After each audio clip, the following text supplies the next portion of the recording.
కూడా నంబర్ 1 అండి. కాపు దగ్గర దగ్గర జంట కాపు. కొంచెం భైరవ బిర్యానీకి దీనికి ఏంటంటే 10 రోజులు కాపు రావడం తేడా. భైరవ బిర్యానీ ఎర్లీగా వచ్చిద్ది. ఇది కొద్దిగా హైట్ పెరిగిన తర్వాత మనకి కాపుకొస్తది. ఇంచుమించు ఇది 5:30, 6 అడుగులు ఎళ్తది తోట. భైరవ బీ9, వేద డబల్ 9. భైరవ బీ9 వచ్చేసరికి మనకి 4.5-5 అడుగులు వస్తదండి. 5 అడుగులు వచ్చిందంటే ఇంచుమించు మనం 30 గంటల పైన ఉన్నట్టే భైరవ బీ9లో. ఇది 5.5-6 అడుగులు వస్తదండి. ఒక 5 అడుగులు పైన ఉందంటే మనకి 30 గంటలు ఉన్నట్టే. సో, మనకి ఫార్మ్‌టెక్ నుంచి కూడా 1516 బెస్ట్ తేజ అండి. నేను చూసాను. ఇది పావేపాలెంలో ఏశారు, పెదపాలెంలో పెదకాకంలో ఏశారు, తెలంగాణలో ఏశారు. బాగానే ఉంది. అన్ని చోట్ల బానే ఉంది. పెట్టుకోవచ్చండి.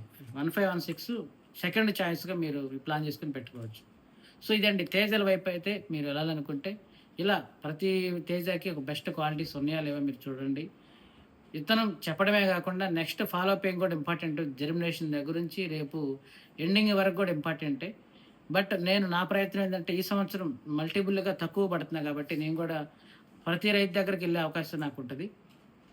దానితో పాటు ఏసుకున్న ప్రతి రైతుకి ఒక బెస్ట్ ఫీల్డ్‌గా, ఒక బెస్ట్ ప్రాక్టీస్ తోటి, తక్కువ ప్రాక్టీస్ తోటి, తక్కువ పెట్టుబడితోటి, ఒక మంచి నికరమైన దిగుబడులతోటి మిరప నిజమే ఇంత ఈజీ, మిరప నిజమే ఇంత హ్యాపీగా ఉంటదనే ఒక బెస్ట్ అంటే మంచి ఇన్‌కమింగ్ సోర్స్ అనే ఒక బెస్ట్ ప్రాక్టీస్ తోటి మనం చేయగలిగితే చేపియాలని నేను కోరుకుంటున్నాను. ఇంట్రెస్ట్ చూపిస్తున్నాను, ఆశపడుతున్నాను.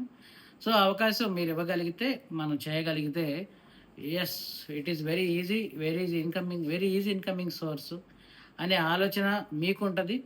ఆ విధంగా ప్రాక్టీస్. ఎందుకంటే విత్తనం ఒక ఎత్తయితే మందుల సెలక్షన్స్, కాంబినేషన్స్, టైమింగ్స్ ఇంపార్టెంట్. అవి తెలియక మనకు పెట్టుబడి పెరిగి ఇవాళ రేట్లు కొద్దిగా అప్ అండ్ డౌన్ నడిచినా సరే మనం ఇబ్బంది పడుతున్నాం యాస్ ఎ ఫార్మర్‌గా, యాస్ ఎ రైతుగా. సో, అక్కడ పెట్టుబడి అనేది మనకు తక్కువలో ఉంటే అది 30 క్వింటాలు వచ్చినా, 20,000 ఉన్నా, 18,000 ఉన్నా, 10,000 ఉన్నా మనకి పెద్దగా టెన్షన్స్ ఉండవు. టెన్షన్ లేని ఒక మంచి మిరప పంటని మనం ఎలా పండించాలనేది ఈ 2025, 26 కాలంలో మనం ప్రతి రైతుకి నేను నేర్పే ప్రయత్నం చేస్తాను. ఆ దిశగా మనం అడుగులేద్దాము. సో, థ్యాంక్ యూ అండి. మీరు కూడా ఏ వెరైటీ ఎంచుకోవాలన్నా ఒక మంచిగా ఆలోచించుకొని ఎంచుకోవాలని కోరుకుంటున్నాను. Thank you. Thank you so much. Cut చేసి